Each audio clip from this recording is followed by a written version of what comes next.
Welcome to AuditLog Tag ID. In this video, we'll walk you through the process of creating a new tag in the system. Let's get started. First, begin by entering the tag name. This could be anything that helps identify the tag within your system. This is also displayed on the history log. Next, in the tag type field, select the appropriate tag type from the options provided. Now, choose the company and customer for this tag from the drop-down menu. Be sure to select the correct company and customer for proper tracking. If your tag has a model or serial number, enter those details in the respective fields.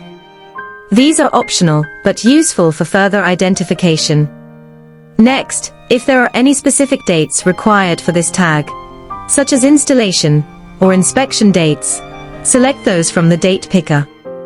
Finally, if you've been supplied with a live ID number from AuditLog, enter that in the provided field. If you don't have one yet, you can leave this blank. Once you've filled out all the necessary fields, take a moment to review the information for accuracy. Now, click the Create Tag button to complete the setup. And that's it. You've successfully created a new tag in AuditLog Tag ID. Your tag is now ready for tracking, monitoring, and compliance. Thank you for using AuditLog Tag ID. Be sure to check out our other tutorials for more tips and features to help you get the most out of the system.